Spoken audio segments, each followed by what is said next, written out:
Monday, presented by Outback Steakhouse. One full hour of news, interviews, and opinion about the past weekend's racing action. Brought to you by Hercules Tires. Pace car is up. Now, here are your hosts, Woody CAIN and Joey Meyer. Green flag, green flag. Motorsports Monday back with you again, presented by Outback Steakhouse and Hercules Tire. Welcome back to another program, and it was so much fun in Iowa, we played two. How about that? Very nice, very nice. Build it. And they will come. And they did. I'm telling you, who would have known Des Moines is such a cool town? I love going there, love staying there. It's a great walkable area, plenty of cool restaurants, lots of stuff to do, museums, cultural things, you name it. But when you go to the racetrack, you leave Des Moines, and it's like corn, corn, corn, corn, corn, corn, corn, corn, corn, corn, corn, corn, corn, corn, corn, racetrack. And there it is. Yeah. Just like that. They've just put this fantastic facility. People flock from miles away to see fantastic racing top to bottom. It is the new Richmond as far as top to bottom racing, just a little bit bigger. It is, and it was designed by Rusty Wallace. Exactly right. And if we stay tuned later on in the show. Is that a professional tease right there? Tease. How about that? Such a tease. That's what they say in the biz. That's what my wife used to tell me. You're such a tease. All right, I think we should move on right now before this runs off in the gutter. She's from Iowa. Is she really? Uh-huh. And she didn't go with you this weekend, go visit family or anything? She actually worked. Did she? Yeah. All right. Well, Yep. there you go. She was actually working Iowa, did all the flights to and from right there out of Newton. It's fantastic. It is. It's a great place to be, great venue. Yep. Good, and you go in through the tunnel, and the first thing you see is a sign that says Infield of Dreams, just like the movie. Another movie reference there for you. But we did see a bunch of good racing. William Byron gets his second win of the year, and a lot of guys gambling on two tires and trying to make that work late in the race. And the Xfinity side, Sam Hornish Jr. What a feel-good story that was. Yeah, obviously Toyota has something going on. They've done their homework because right now they are the dominant manufacturer. Well, Sam, he's sitting at the house, from a year ago, April. Minding his own business. Gets a phone call and says, hey, come to Iowa, sit in our car.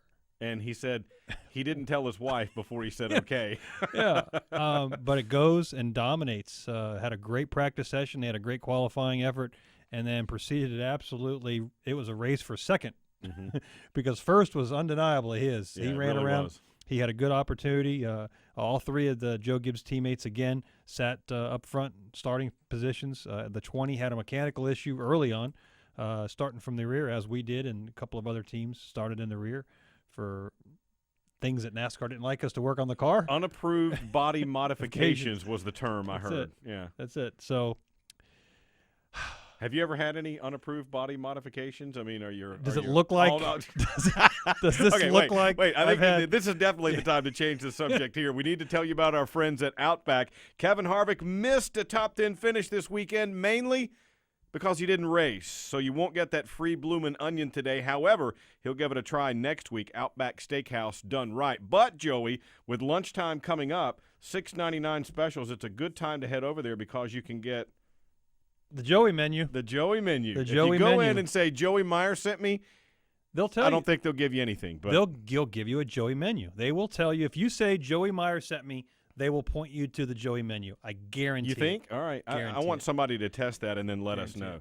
Don't forget they've got that all-center cut sirloin now as well, and a brand-new app that's really cool. You can check in before you arrive so you don't have to wait for seating, and you can divide up and pay your bill at the table without having to have the server do it and tangle all that up and take a little extra time. You can do it all yourself right there with a push of a button. Yeah, the little kiosks are pretty cool. Yeah. Those are kind of neat. Well, these are ones that are right on your phone. They don't bring you this thing and sit it on the table. You can put it right on your phone. The Along Outback with app. their center cut. Check it out. Center cut sirloin. It's fantastic. You should try that sometime. You guys should all get together. We should all get wait a minute. That's a capital idea. Joey missed out on the last sampling party, so we'll have to make sure he gets involved next time. But we do have a big show coming up for you today. You can call our Fan Forum hotline at any time. You just saw the number there, 8444-ASK-MRN. If you want to play along on Twitter, you have a question or comment, use that hashtag AskMRN at MRN Radio. Mine is at WYCAIN. His is at 2, the number 2 spotter for Joey Meyer if you have a question on today's program. And you'll want to get ready because great show coming up today. Steve Letarte, former championship-winning crew chief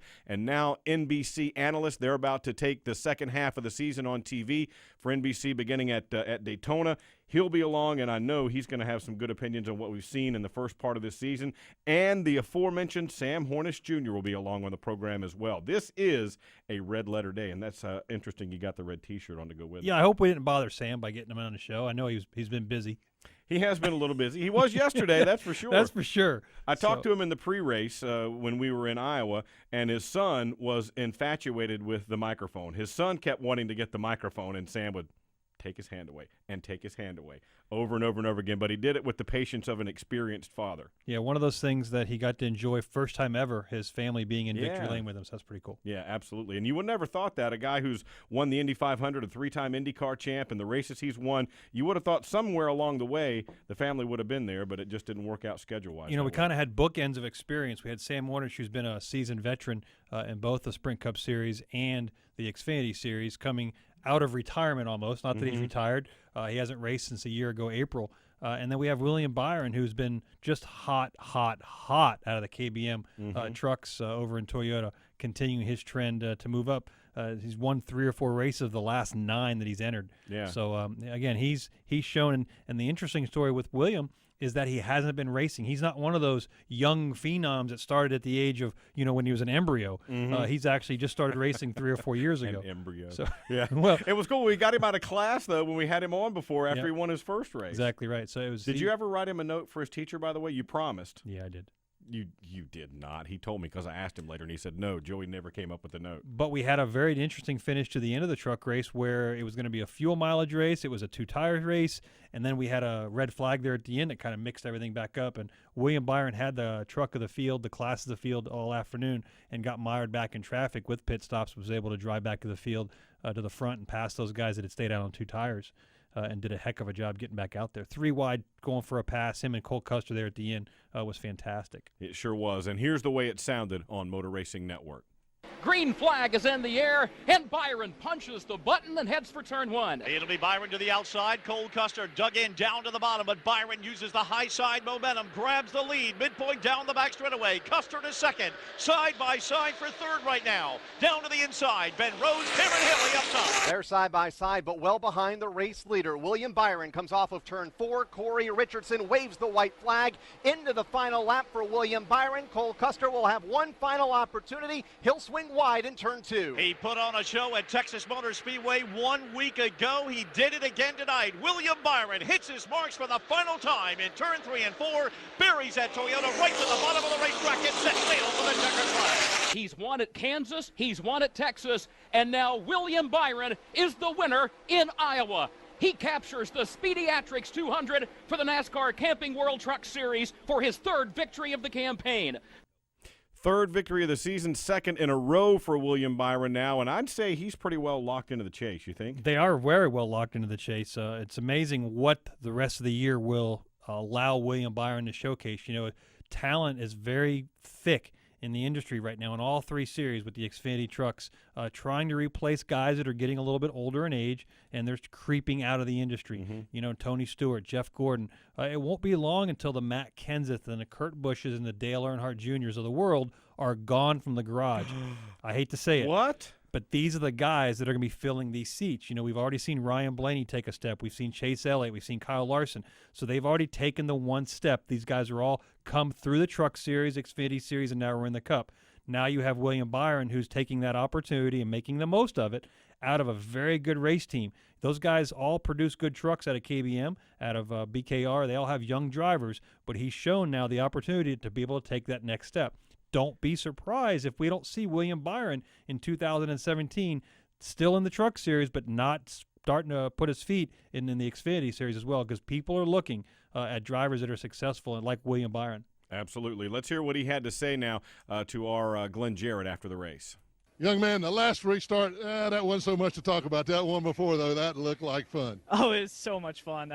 Going 3 wide like that, I thought I had him off turn 2 to the outside, and then he kind of came up and blocked that, so I went to the bottom, and the 41 I think was there, and I just decided, hey, whatever, let's go 3 wide. Let's see what happens. You know, we can't lose anything. So just so fortunate to be in this position. To have 3 wins this year is incredible. I just can't thank these guys enough. Now, let me ask you something. 1 year ago, did you ever think that you would have won 2 races in a row in this series and 3 total?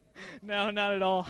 You know, I just keep pushing, and I just don't want to relax. I want to make sure we keep going and bring fast hundreds to the racetrack. That's what these guys are doing for me, and I'm glad it's paying off. There you go. William Byron now second in the standings, but with 3 wins for seeding purposes, he would be atop the standings. Matt Crafton is still technically atop there in points right now. We'll have more on the whole ThorSport racing situation after their fire a little bit later on in the program. But right now we need to take a quick time out. When we come back, Steve Letarte will join us. NBC is about ready to take over the TV reins at Daytona. We'll get an assessment from him about where we stand at this point of the season and a whole lot more next. This is MRN Motorsports Monday. In the Outback, we think the best part about racing is the noise, the engine, the pits, and a Kevin Harvick top 10 finish. Especially a Kevin Harvick top 10 finish.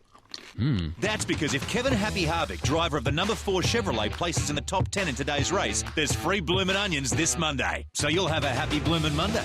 Only at Outback Steakhouse. Valid with any purchase. 1 per table. Participation may vary. Registered trademarks used with permission. Ever wish your kid came with an instruction manual? I'm behavioral therapist James Lehman, and I'll show you how to change your child's behavior now with the Total Transformation, the program that helps stop defiance, backtalking, lying, acting out in school, even problems with ADD and ADHD. There's no screaming, no fighting, no frustration. Your child will listen to you again. I guarantee it. Change your child's behavior now with the Total Transformation. Call now. 1-800-406-2945. 1-800-406-2945. Business is a lot like racing. It takes a strong team of pros to succeed. That's why Freightliner Trucks created TeamRunSmart.com, a free online community that connects owner-operators with the trucking industry's A-team. The Team Run Smart pros and coaches help maximize your profitability with real-world advice on everything from fuel-efficient speccing to healthy eating to filing taxes. Sign up today to earn rewards and connect with fellow truckers at TeamRunSmart.com. Hi, I'm Regan Smith. Now back to Joey Meyer and Woody Kane on Motorsports Monday. Is that Joey Meyer or Brad Spotter? Really? Yeah. Oh, I'm going to have to give him a hard time. Huh. How'd he get his own radio show? Wow.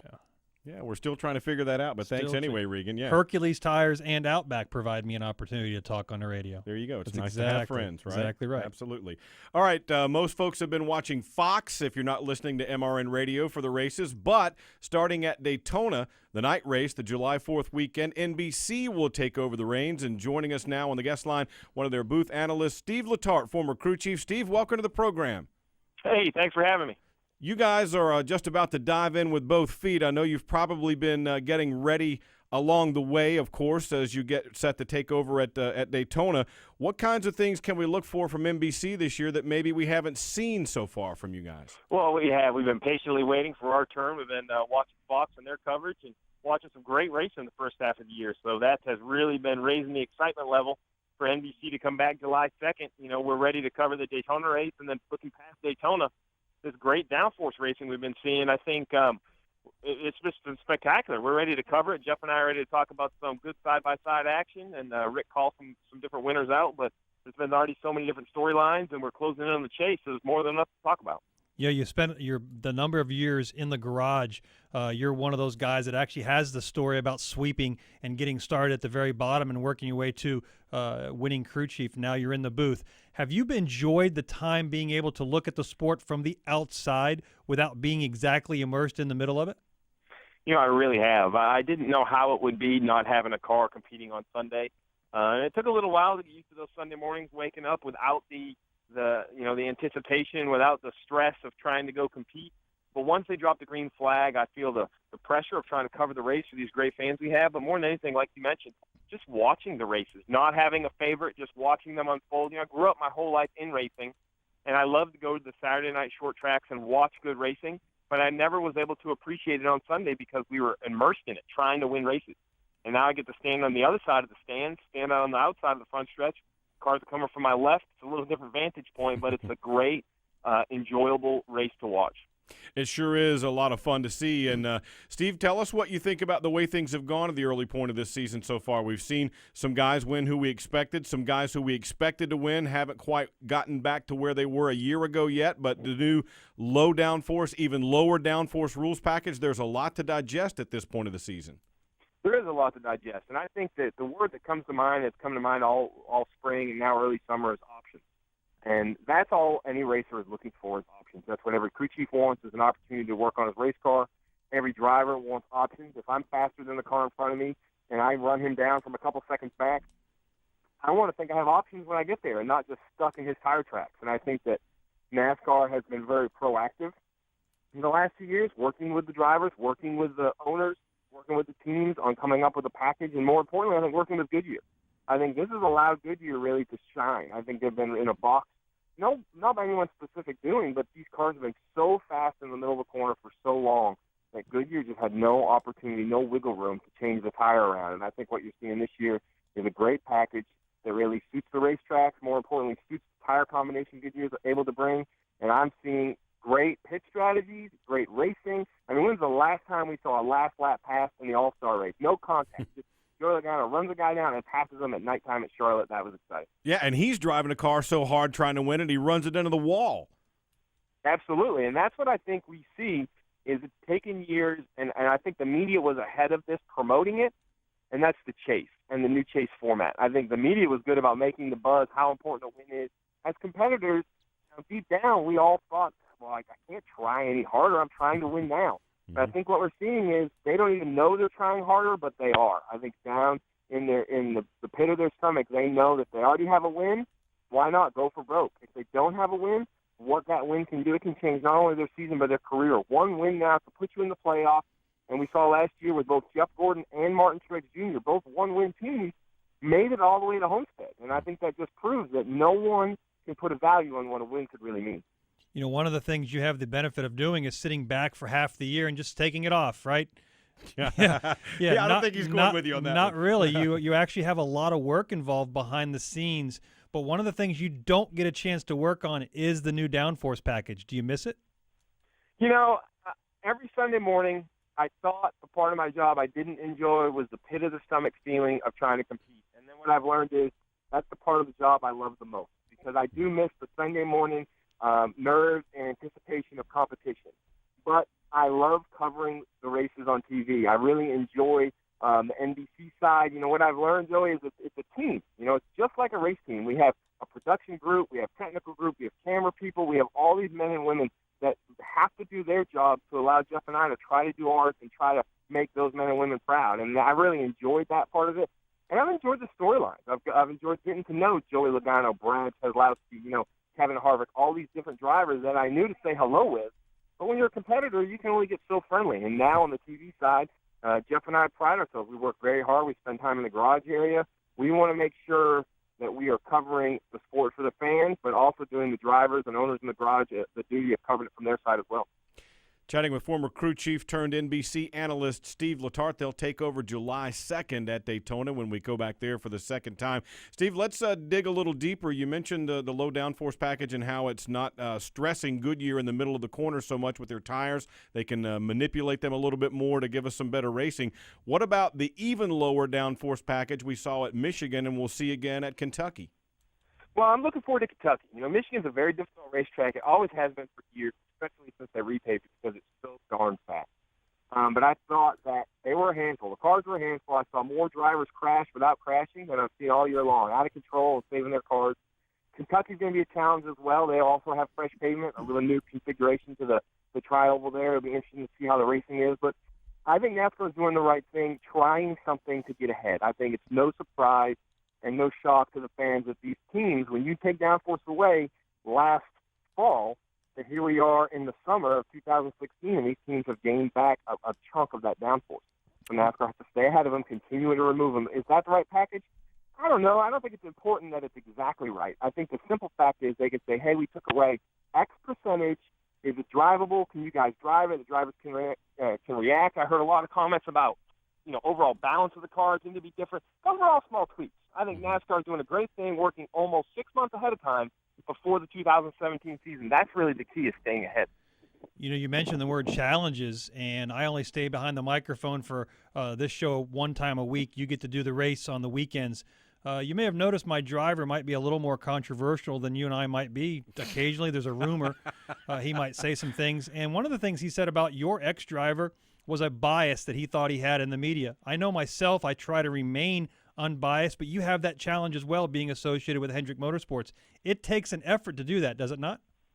I think you just need to be conscious. You know, it's absolutely more comfortable for Jeff to talk about the Hendrick teams, for me to talk about the Hendrick teams. That's where I grew up. But, you know, Jeff Burton has the same sort of challenge with the RCR relationship that he's had for years, and we're a really good audit of one another. I feel the fact that we both retired roughly the same time, we're both very soon out of the garage, we have the opportunity. We're very honest to one another, whether we like it or not. And to be honest, you know, that's something we're very aware of. So I make sure I cover everyone equally. And if anything, I would say I'm probably the hardest on my former group. I expect the most out of them, and I think that's a good way to be. And Jeff kind of can make sure he gives me my checks and balances, and I give his. And you'll actually listen to the broadcast.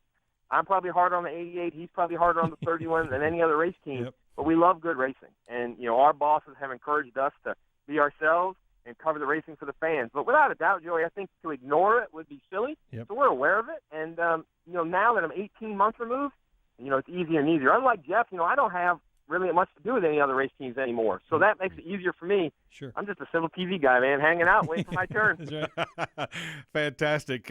Steve, now that you do have a year under your belt with the NBC group, give folks a little sneak peek of what we can expect from you this year. I mean, obviously here at MRN, at Fox, everybody's always trying to tweak things and make them better, just like you did when you were a crew chief. What might be a little different on NBC this time around? Well, I know that the booth specifically, we're proud of year one. We thought we did a decent job, but there's always great room for improvement. And I think the big thing is these stars, these young drivers we have in the sport. They're really doing their job. They're showing up. They're racing up front. They're racing for wins. So it's our job on the broadcast side. And I think we're going, you know, what you're going to see for NBC is storytelling. That's what NBC is built upon. You're going to see it in Rio this summer in the Olympics. You're going to see a lot of NASCAR promotion during the Olympics to try to get some new fans to watch. And I think more than anything, we want you to learn about these stars. We want you to know Ryan Blaney's not just Dave Blaney's son, but who is he? What makes him tick? What makes Chase Elliott different than Bill Elliott? What makes him a star? Chris Buescher. Find some of these younger guys in the Sprint Cup and even in the Xfinity Series. You know, we have that chase coming up. We're going to start talking about teams that maybe we haven't normally talked about trying to enter that chase come Chicago. So there's a lot of opportunity to talk about the young stars of the sport. So I think NBC covers what you're going to see. Is covering some great racing, which NASCAR's provided, but more than anything, we want the fans to understand who's behind the helmet. You know, we know Brad Keselowski, he's a little outspoken. We know Kevin Harvick. But how about the new guys, the young guys? We want the fans to learn about those guys. You know, one of the things you and I share in common is we stand almost in the same location for every event, and I get asked the question a lot. Except they keep you outside. They let him inside. Well, they put a camera in his face a whole lot more than they do mine for a reason. Yeah. But the view we have from the race is second to none. Do you have a favorite track you like to watch? You know, it's funny. So I think the race fan in me kicked in when we were at Darlington. You know, forever I watched Darlington on top of a truck during practice and on the pit box during the race, and you see the cars go by you, pass you right to left, and fire up to the wall in turn one, and they kind of disappear behind some campers and some motorhomes and reappear off turn two. And when I went to the outside of the front stretch and stood up there and watched the first car come in practice and got to see an entire lap, watch them run right up against the wall in 1 and 2, and they get heavy on the brakes to try to catch the bottom of 3 and 4, try to hook the line, make the car turn. For the first 10 minutes of practice, I was pretty quiet, and Rick hit me up there. He said, hey, you know, you need to help out. I'm sorry. So I got a little just carried away with the racing. When you watch restarts at Darlington, 2 wide going into turn 1, if that doesn't prove that we have 40 of the best race car drivers in the world, I don't know what else does. It's amazing. Yeah, it is. It's something to see for sure. Hey, Steve, in addition to your race day coverage, where else can fans catch up with you and keep up with what all you guys have going on during the season? Well, without a doubt, as you mentioned, you know, our season kicks off July 2nd, 7 p.m. on NBC. We're going to be covering the awesome, you know, Coke 0400 down there in Daytona. It's always a fun race, 4th of July weekend, you know, fireworks. But then weekday, 6 o'clock, NBCSN, we have NASCAR America. I'm on sometimes, Burton's on sometimes, always someone, DJ, Kyle Petty, all of our analysts take turns breaking down the race in action, the upcoming races. We've moved a little later now. We're 6 p.m., so the fans can catch us there, and then all weekend either on NBC or NBCSN. Absolutely. Now, next week we're going to have Kyle Petty in studio, so I want you to give us a question we can ask him to try and throw him a curveball a little bit.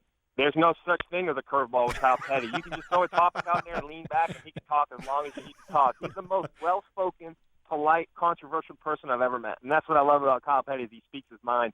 I think you should ask Kyle what it's like to have a Hall of Fame dad. You know, I think we all forget Kyle Petty had a great career, and he doesn't talk about his dad that much, but just the other day we were talking, Father's Day had come up, and it's amazing when you think Kyle Petty and the family he's from, how much he's been in the support. I've got to spend some time between him and met the King a few times this year. It's really amazing. You need to push him to talk about that Victory Junction camp. He won't talk about it on his own, but I went up there a couple weeks ago to see it.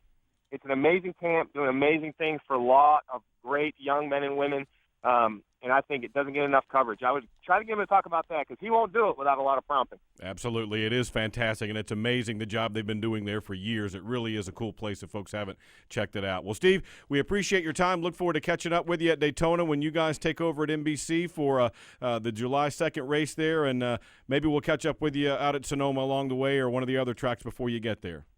Well, as you can imagine, I'm going to skip Sonoma. That's a long flight up there. Yeah, but it's a great trip.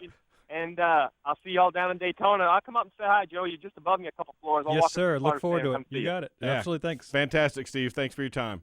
Thanks, guys. Yeah, there you go, Steve Letarte. What he wanted to say is he's heard enough whining not to have to go to Sonoma and get some more of it. Yeah. I see what you did there with the whole wine thing. Yeah, I get that. I got it. All right. We got to take another time out here on Motorsports Monday. When we come back, the most recent Xfinity winner, Sam Hornish Jr., joins us. Stick around. This is MRN Motorsports Monday. Whatever you drive, wherever you go, Hercules Tires will get you there, whether you're running on dirt or running a job. Our dependable, high-quality tires are the perfect fit for your needs. For unmatched value, selection, and warranty with industry-leading road hazard protection, there's only one choice: Hercules Tires. To learn more, visit HerculesTire.com or call 800-677-9535. Hercules Tires, ride on our strength. Ready to take the training wheels off your race scanner? Go to fanvision.com and upgrade your experience with FanVision. Not only will you be able to hear the race, Dale Earnhardt Jr. gets a good run, drafting help from Kyle Busch and Kevin Harvick. Jr. again pulls up alongside for the race lead. You'll see every moment through live video, instant replays, live stats, and more. Hi, I'm Jamie McMurray, driver of the #1 Cessna Chevrolet, and I never go to the track without my FanVision. So go to fanvision.com to rent or buy yours today. Hi, I'm Marty Huff. Join me and 10-time NHRA National Event winner Doug Herbert for 1 hour of horsepower Thursdays at noon on the Straight Line. We'll talk to the biggest names in NHRA drag racing and keep you up to date with news from the pits, tracks, and shops across the country. Join us Thursdays at noon for the Straight Line, streaming live on the MRN app, the Motor Racing Network's YouTube channel, and on MRN.com. Hey, I'm Eric Amarola. Now back to Joey Meyer and Woody CAIN on Motorsports Monday. Sam Hornish Jr. comes off turn 4 and sees the white flag. It's the Credit One Bank. 1 to go here in Iowa for the race leader. It's been a car all afternoon long that has worked very well. Behind the leader, out in front, carving through lap traffic. He's worked himself high, worked himself low. Right now, that Toyota is digging right to the bottom of the racetrack, just like it was lap #1. Sam Hornish Jr. clears off turn number 4. Been a dominant afternoon for Sam Hornish Jr. in his first start of the season, wins at the Iowa Speedway. Kurt Becker, Buddy Long, and Kyle Rickey with the call from Iowa Speedway on Sunday, where Sam Hornish Jr. leads 183 of the 250 laps after a 7-month layoff in the sport and goes to victory lane for Joe Gibbs Racing in that number 18 Camry. He joins us on the guest line now. Sam, congratulations and a big welcome back. Thank you. Glad to be on, and was really glad to get the call last week to be able to go out there and to race. And you think about things when you get the opportunity to get in a car like the 18, that how it could work out, and what a story would be after being able to, or after being out of the car for 6-7 months. That what could be, and it all worked out just about the way that I would have pictured it in my head. But just super pumped to what kind of car that they gave me. Everything went well. We had a couple ups and downs throughout the day, but just kept digging there, and unbelievable day, that's for sure. It's interesting, Sam. People think because you're not in a race car, you're out of sight, out of mind, you're just sitting at home doing nothing. How do you stay prepared, and exactly what steps do you take to be prepared for these type of phone calls? I didn't have that opportunity to be able to run any go-karts or, to do any kind of testing in the past.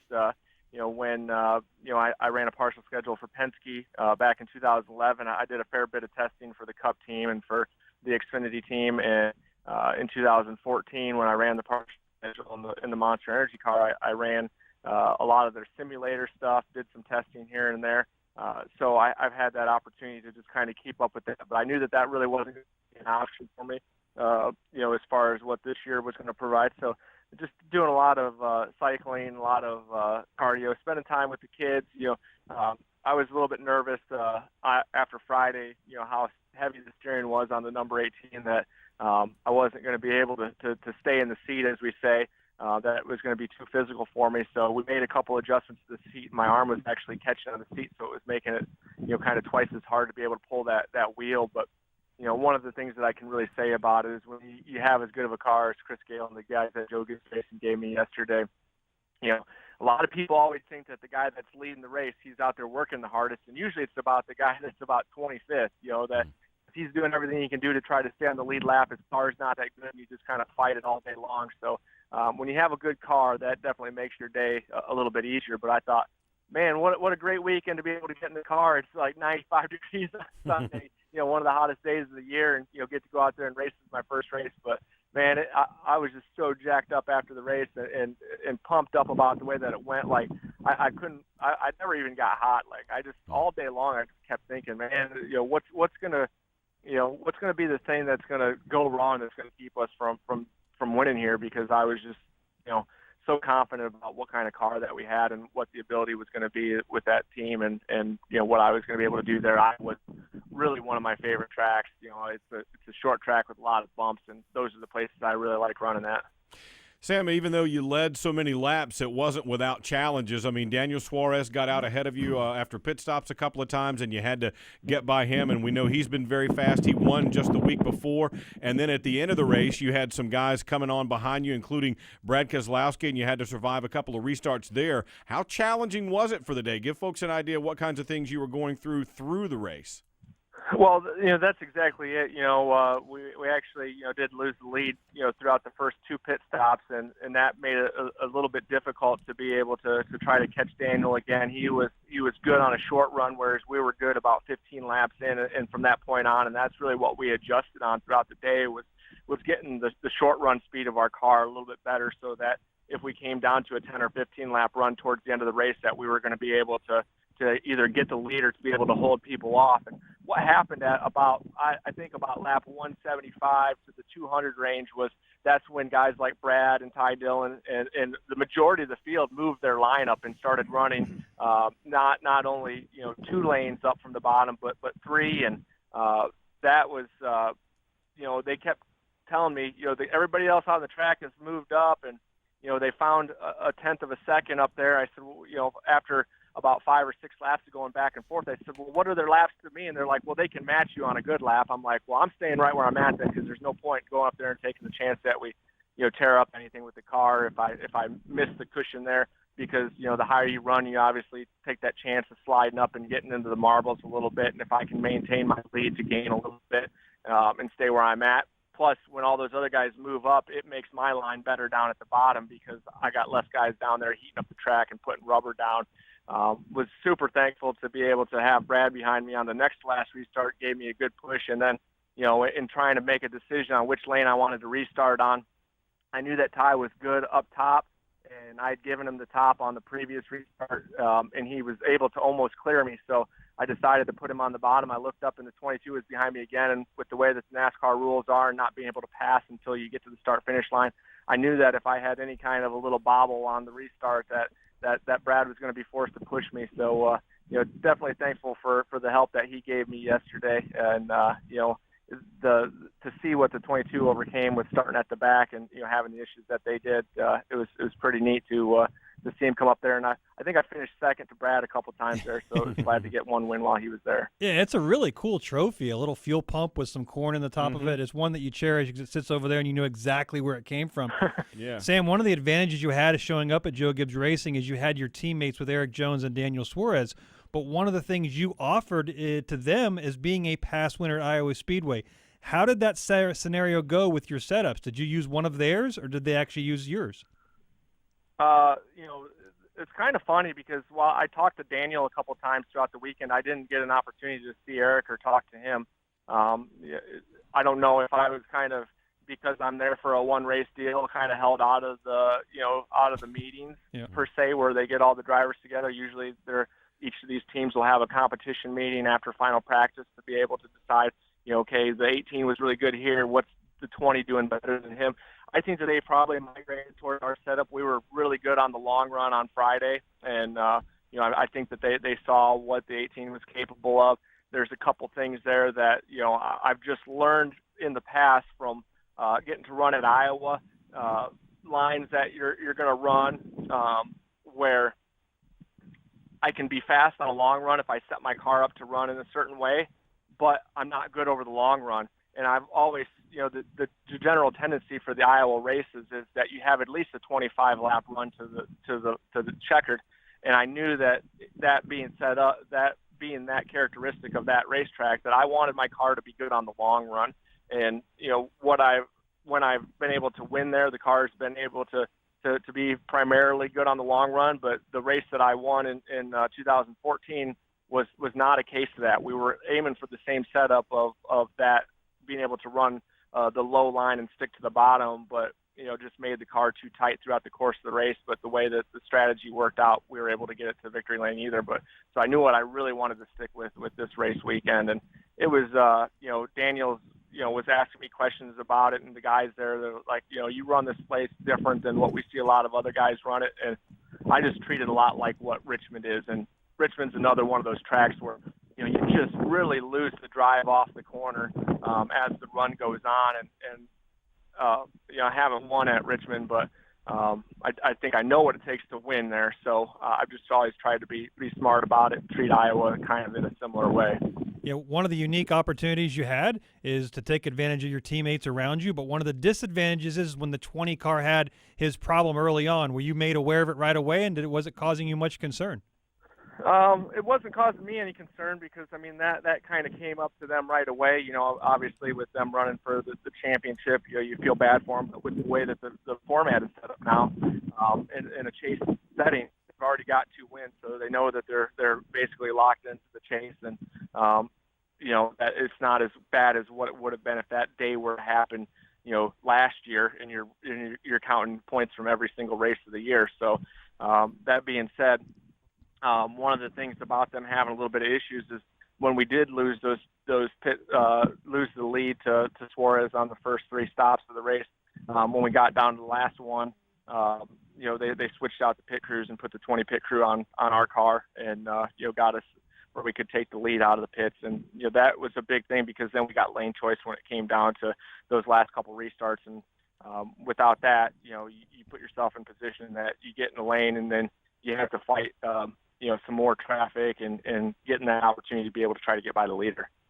Well, Sam, you had said in victory lane and even before the race that you didn't mind so much the layoff because it gave you a chance to be with your young children more and your wife more and do some things that you wouldn't otherwise get to do with a brutal travel schedule. But now that you've gotten this win and you may be able to pick and choose a little bit more, as your phone started to ring, are there any more opportunities on the horizon for you? Well, we had the opportunity. I'm going to go back to Iowa in July with RCR. And also the second Kentucky race for the XFINITY Series, which I was excited to be able to get that. I've had the opportunity to work for some of the greatest, names in both IndyCar and in stock car racing. Richard Petty, Joe Gibbs Racing, Roger Penske. So obviously, get the opportunity to go and work for Richard Childress, even if it's for a couple races. I was excited about just being able to go to Iowa again. So, already trying to figure out, what we need to work on to be able to get the 2 car to victory lane when we go back out there. But, I wouldn't say that we've heard, I'll hear anything for a while.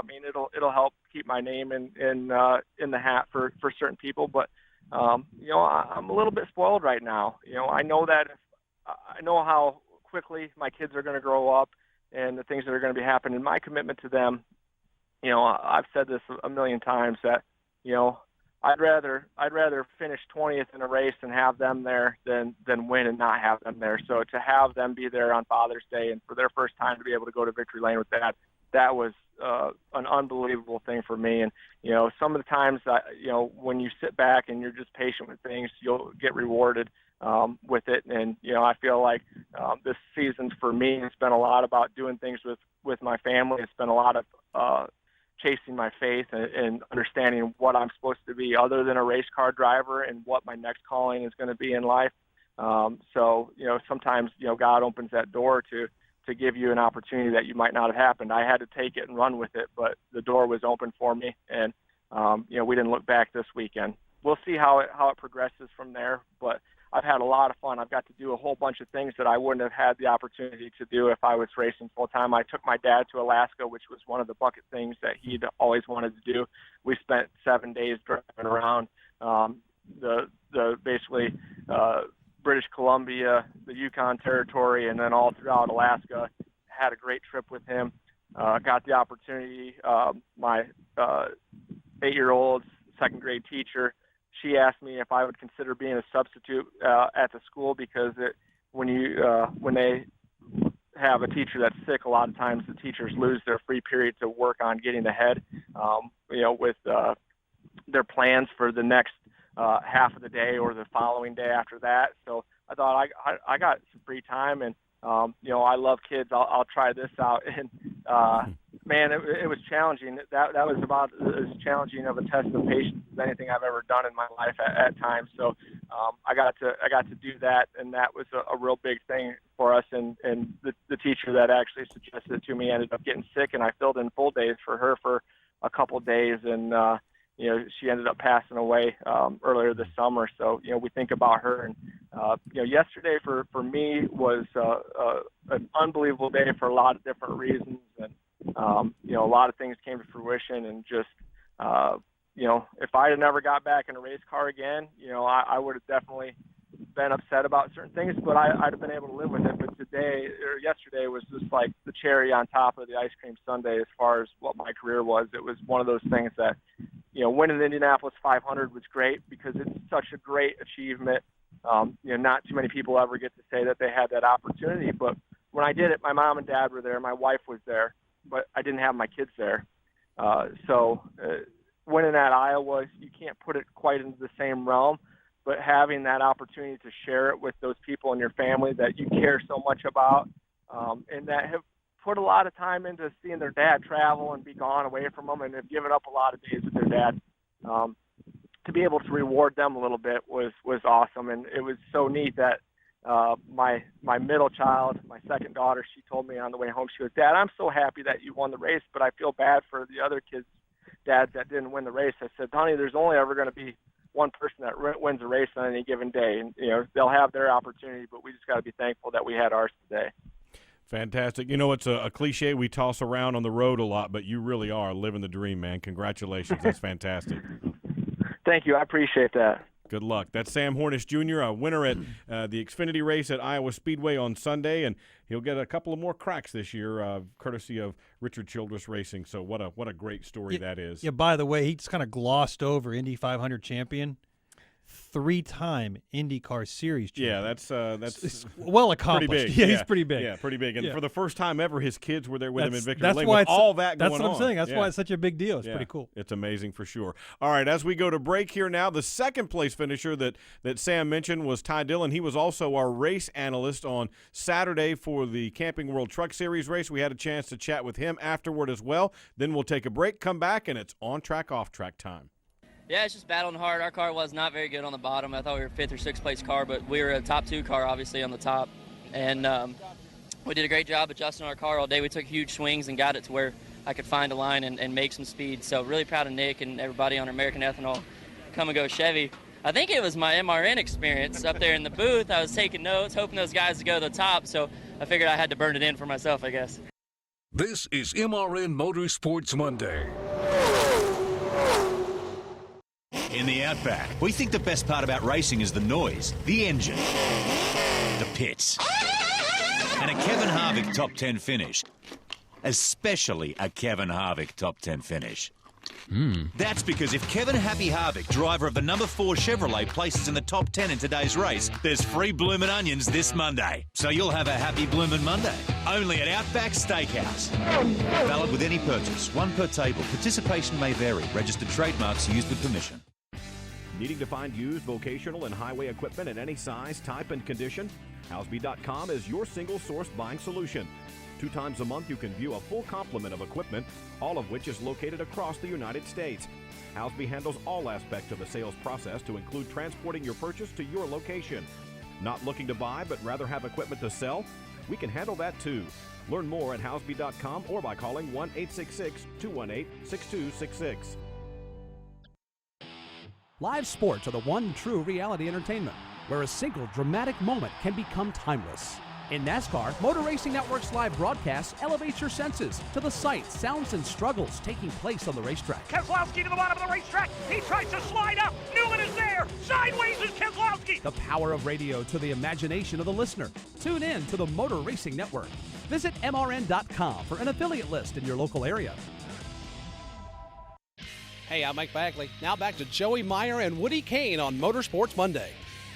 Speaking of Mike Bagley, he will be on NASCAR Live, 7 o'clock Eastern, hosting the show now in its 33rd year. And a couple of things that are going to be on the program that I found out about over the weekend. One is a good interview that Kyle Rickey had a chance to do, sit down with Daniel Suarez and talk to him after his win at Michigan, but before the race at Iowa. But a lot of really cool stuff in that interview. And I had a chance to sit down with Alan Gustafson and talk to him about his young driver and how Chase Elliott is doing this stage of the season. We've talked several times already today about young talent in the sport, and that's certainly one. Yeah, he's shown a little bit of ability so far. You think? Yeah, he might be okay. Just a little bit, yeah. He might make it somewhere. If he only had somebody in his family that was good. Yeah, I wonder if he could have somebody to lean on and Yeah, give him some advice. Absolutely. All right, let's talk a little on track, off track now. This is the portion of the program where we talk about some things we believe are going well in the sport and some things that maybe aren't going quite so well. We will start with Mr. Joey Meyer. You know, it's interesting. We ask fans to play along at home, and they do. So we got a question that says, will we ever see a cup race at Iowa, and what would have to change for that to happen? NASCAR has purchased Iowa Speedway for a reason. They didn't just say, that's a good investment, we want to go there. I personally believe they look for the future, and we will have a NASCAR Cup race there. They put on a great show with the Xfinity and the truck program. The track was designed, one of the only tracks designed by a race car driver. Rusty Wallace was very important, the design of that track. It's kind of like when a PGA pro designs a golf course. Yeah. But one of the things that has to happen is the infrastructure around the track. Roads in, roads out, hotels, restaurants, much like we saw at Kentucky that's still occurring today, but realistically what happened at Kansas Speedway. Yeah. When Kansas was built, there was an interstate. That was it. Nothing. It was dirt and Literally, interstates. yeah. Okay, they built a speedway there. Now it's a town. Now it has malls and restaurants and hotels and resorts, a soccer stadium. Yeah. Everything got built around that facility. That's what's going to happen at Iowa. In order for it to support a 50, 60, 70,000 seat racetrack, which it will, they'll have to do some infrastructure. I like saying infrastructure. You've been practicing that, haven't you? Infrastructure. There you go, the word of the day. That's it. There you go. So the racetrack can support it as far as the racing surface. The garage areas will have to be manipulated, but it is a good design racetrack to have a cup race. Every cup guy that goes there, the Brad Keselowskis, the Kyle Busches, all say the same thing. Man, I'd like to see a cup car here. So the kudos to Iowa Speedway for getting a great racetrack. Got a little bit of work to accept for a cup race, but I see it happening. Absolutely. All right, there you go. On track for him is Iowa Speedway. For me, on track is timing and opportunity. We just talked with Sam Hornish Jr., who practically, I saw the phrase Nate Ryan tweeted out earlier this week, parachuted in. Yeah. And literally that's about what it was. He came in after 7 months out of the car and then dominates, not just wins, but dominates at Iowa. Granted, it's a very good car. The 18 Toyota in the Xfinity Series at Joe Gibbs Racing is pretty decent equipment, but you still have to be able to pay it off. Sam Hornish Jr. was able to do that, not only win, have his family there when he does get the victory after that kind of a layoff. It's something that we've seen from time to time in the sport, and it's not always about just having the best equipment or just having the right opportunity, but when they converge like we saw on Sunday, man, it's really special. It's like a movie. You expect credits to roll, music to play, all that stuff, and it sure paid off for Sam Hornish Jr. We see it from time to time, and it's great. we heard in Field of Dreams, Mm-hmm. one of the movies, Field of Dreams, pitching style movie where they come out of the corn work and it's an opportunity to relive your past. Sam Hornish took the opportunity and made it a part of his family he'll relive this time and Father's Day for the rest of his life. Yeah, absolutely. I mean, look at young William Byron, who's getting a chance to have timing meet opportunity very early in his career with 3 wins already this season. Just followed me on Twitter. Oh, yeah? Yeah. How about that? Yes, Well, way that's back. because he wants you to write that note for his teacher that you promised him. Now that school's out, it won't do you much good, Yeah. but you kind of left him in the lurch there without giving him that note. We'll make it back. All right, you Yep. better. All right, let's talk a little off track now. What's not going quite so well? Earlier in the year, Atlanta Motor Speedway did a fantastic thing for the fans. We had a double header in the same day with the Xfinity and the truck race. It was kudos, man. Awesome. Everybody loved it. We go to Iowa Speedway. It's an off weekend for the Cup guys. It's a Father's Day weekend. And what do? We drag it out for 3 days. We bring in the Cup guy or the Xfinity and the truck and practice on Friday. Then we qualify on Saturday with only a truck race. And then we race on Sunday. We make this fan stay there. We expect him to stay there for 3 days. It would be a perfect opportunity for a 2-day event with all of our practices and qualifying on Friday and a doubleheader, day race for the trucks, night race for the Xfinity. We get to go home Saturday night. Boom, you're home on Sunday for Father's Day. That's I would look forward to that weekend. Okay, as it was, we missed the day of Father's Day. We didn't get to spend it at home. Everybody that traveled was at the racetrack. For families like Sam Hornish, it was a really cool event, don't get me wrong. Right. But that's a perfect opportunity where you can condense 2 events into 2 days and give the fans a lot for their dollar. And I think it was a missed opportunity. Not to mention the cost saving for the teams who had to be there for an extra day as well. I mean, don't get me wrong, Iowa's great, Des Moines is great, love going there, but I kind of agree. Condensing that one more day might make a little more sense down the road. I love doubleheaders. When we have the rare occasion on the Cup Xfinity guys, we've done it at Charlotte. We ran 900 miles one day. With I remember. With a bush race We and did a one Cup at race. Gateway a few years ago where we're going this week, too, when we had a guy ran into a transformer in town and we had to knock push the power it out. to the I was next there. day. Yeah. But the doubleheader at Iowa, I really believe would be a great event. I say a noon race for the trucks, night race because it puts on a great night race. It'd just be a really cool event. It surely would. All right, for me, off track is something a little bit different. We talked about earlier with Steve Letarte about the aero changes for the Sprint Cup Series, the changes for the low downforce, even lower downforce, whatever you want to call it, and it's working well. The guys may be a little reluctant in some aspects to give up what they know versus something that they do, but I think it's hard to argue that the racing has not been better. It really has been very good. However, I think we saw both on Saturday and Sunday how difficult it is still to pass in the Camping World Truck Series and the Xfinity Series. Remember a few years ago, the Xfinity cars went to looking more like the street cars, the Camaros, the Mustangs, the Camrys, looking more like the street versions of cars, and everybody talked about how cool that was, and it is, but right now I think there may be an opportunity to look at some aero changes for the trucks and the Xfinity cars to give them some of what we're seeing at the Cup level right now. Yeah, absolutely. Technology tends to trickle downhill. It starts at the top in the Sprint Cup Series and works its way through the Xfinity and the Truck Series garage and even the ARCA Series we see, and they have fiberglass bodies, but some of that underbody technology and systems goes through that series. It all trickles down. So what we used to do in the Cup car that we don't do anymore, not even allowed, they still are allowed to do it in the Busch car. Or the Busch, wow. So you put $1 in the jar for that, yeah. In the Xfinity Series and the Truck Series, and it's the aero becoming more and more dependent. But even teams that aren't associated with Cup teams, like a Thor Sport, who we'll talk about in a little bit, about their amazing devastating fire up there at the stadium, they have the technology through Toyota manufacturers. It trickles down. These teams, the Xfinity and the Truck, are becoming much more aero dependent. I like your idea with being able to get away from it and go in the same direction as the Cup car. So I'm almost agreeing with you. Wow, that almost never happens. Yep. Write this down. He almost agreed with me. There's been a couple of times, but this was an almost. I'll take it. I'll take it and run with it. But you mentioned, now that we've got on track, off track, the situation that happened at Thor Sport, a big fire there last week right after the race at Texas. 40% of the shop was destroyed. A 4-car team or 4-truck team with Matt Crafton, Rico Abreu, Ben Rhodes, and Cameron Haley as well. Those guys really had a lot going on. You didn't see it show up quite so much this week, even though they were building cars or trucks in parking lots and doing all kinds of crazy things. The gateway truck for Matt Crafton is at his truck chief's grandfather's home garage right now being prepared. They might feel it a little more this week because apparently some of the equipment that got destroyed primarily was for Gateway. But we had a chance to hear from David Pepper, who's the general manager of ThorSport Racing at Iowa Speedway, and here's what he had to say. We're scattered across a couple buildings in the community. The community really rallied behind us. Pegasus Trailer Company is letting us use about 40% of their shop. Another gentleman has offered up his race shop that's down the street from there.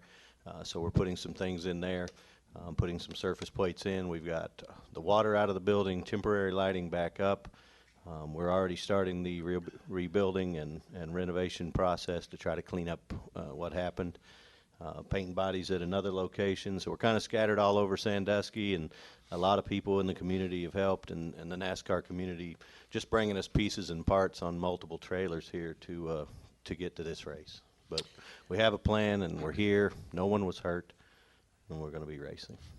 David also said that in the first 24 hours after that fire, he got calls, texts, emails from over 400 different people who offering help for that team, and it's just been amazing to see. It's the thing about racers. We want to beat you on a fair schedule. We don't want you down. We don't want you hurt. Right. We will help you get to be 100% and then beat you. Yeah. And that's what we like. But it's interesting to know that a lot of their trucks and equipment that was saved by the fire rescue people. Yeah. They were going, which one? They were fighting the fires and pulling trucks out of the shop at the same time. So that's pretty impressive. Yeah, it really was. A lot to be said for that, for sure.